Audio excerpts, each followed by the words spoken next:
Hey guys, today I'm actually going to be doing a transfer video for my Pachistopelma Rufonigrum. I do not believe there is a common name for this guy, but I actually think it's pretty much due for a molt. And I kind of just want to start putting in something bigger, so I got this deli cup. I'm not exactly sure how many ounces it is. I want to say 32, but I'm honestly not sure. So I'm going to show you how I'm going to be setting this up.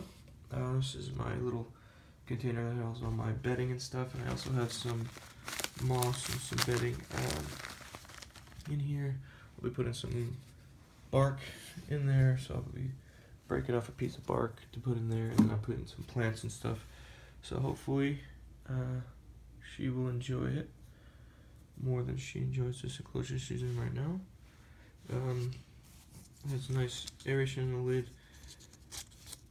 If I didn't spray my tarantulas down pretty often, I would be concerned about the fact that there's a lot of aeration, and it's also on the lid, which allows a lot of moisture to get out real easily rather than having ventilations on the side. Also, ventilation on the side gives good cross ventilation, but I'm not super concerned about it just because there is so much ventilation on the lid. So that should, in and of itself, honestly give plenty of ventilation, so I'm not worried about it. So let's get started here. Let's see. So basically what I'm going to do is I have some moss. I'm just going to put a small layer of moss, and then I have, I don't know if that's peat, I'm not exactly sure what came with this. Probably just, I'm not exactly sure what that stuff is. Just some substrate, but I have plenty of moss, so I'm going to put a small layer of bedding on the bottom. And again, for an arboreal species like this, it's not going to burrow. This guy doesn't burrow at all. Just so you can kind of see. It's not going to burrow, but I did want to give it bedding, obviously, for humidity. This is going to help hold a lot of the humidity into the enclosure. So now I just have a small bedding here. What I'm going to do now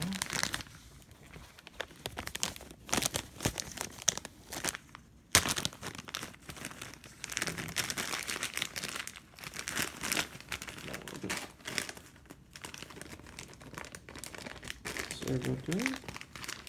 Get this bag open. There it is. Okay. So what I want to do now is I'm just going to take out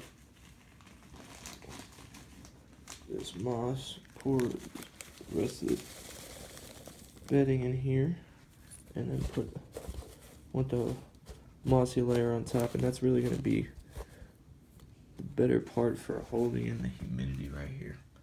So that is that. I think it's looking pretty nice so far. Let's get us a nice piece of bark to put in there. Let's try. I wonder if that'll fit. That looks pretty nice, huh? We'll be able to kind of do like a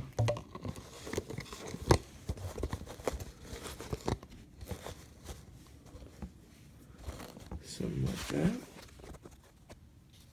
All right. And this bark is actually something I picked up from outside. Make sure I can close it. It's a little high. Let's just see if we can either break off a piece and get that to go down a little further. And I think that's actually down a little further. Much better.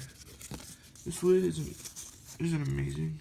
Kind of bends in a little bit, so putting it on, you can kind of see right there. Sometimes it bends in and catches. So it could be a pain in the butt. We'll see how this enclosure works out. If it doesn't really work out, I'll just move it again. But I liked the way it looked for her, and see if I can move her into something just a bit bigger. Let me grab my Leatherman's. Actually, it's a Gerber. Excuse me, I've been sick.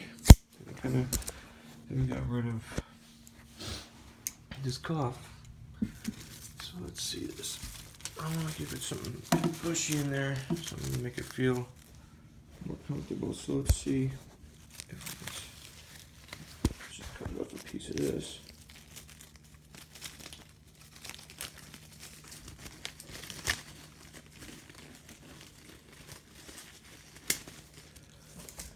Then I'll stick this.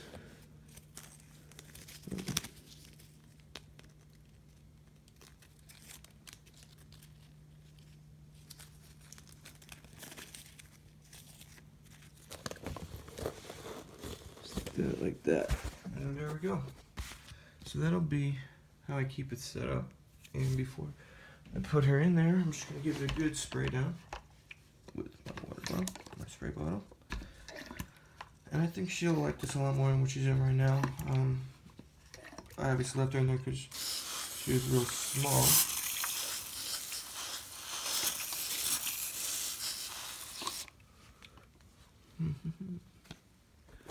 You want to give it a good, just a good moistening because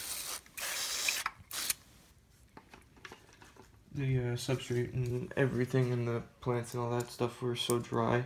So I just wanted to make sure I give it a good spray down because they do like high humidity. You can see down here it's still really dry, but over here is kind of a little bit of a puddle that will soak in.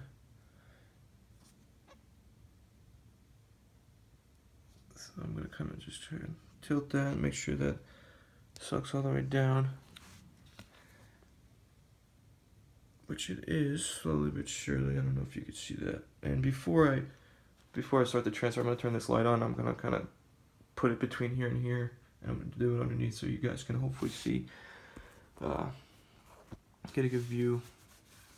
So I know it's always kind of dark in here. I can turn the light on. But, yeah. Alright, so maybe you can see now. So that puddle's, it's dissipating. But you can still see this substrate's still really dry, but it is soaking in. So, without further ado, let me get this light on. There we go. She is a gorgeous tarantula. I mean, just really, really pretty. And I'm excited to just be able to put her in something that's going to look a lot nicer. So if you can see her, she's just really blue with that beautiful pattern on her abdomen. I do believe this species, they used to call them an avicularia species, and then they changed it to Pachistopelma because of the carapace. It's very different than avicularia. It's white, like a very flat, bigger carapace, and they get very, very large for an avicularia species. Oh, does not like that. I know. Come on. She does not want to come out. She's gonna make this difficult. She's actually giving me a threat posture. I usually don't like to stress them out. I don't know if I'll be able to fit this in here. I will not. I like to do this in a way that's not going to stress them out or get me bit.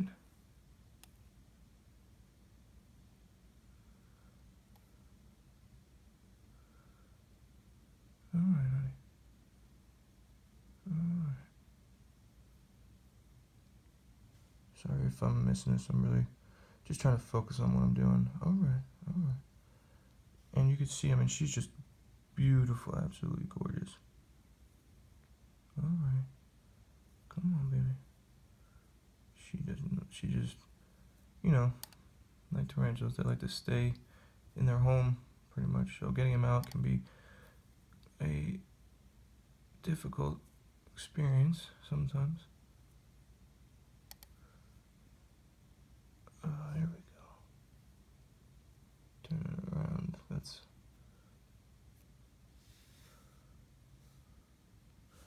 perfect. Oh, perfect shot right there. So now she's shot down. I'm gonna put this lid on. Again, sorry about my cough. this lid might be a pain in the butt. We'll kind of see how it ends up going, but let's just get a good view of this. So she's going straight down to the bottom over here. Of course I'm blocking the light. She's straight over there. And there she's going. And I think she's gonna like this a lot. I think it looks very nice.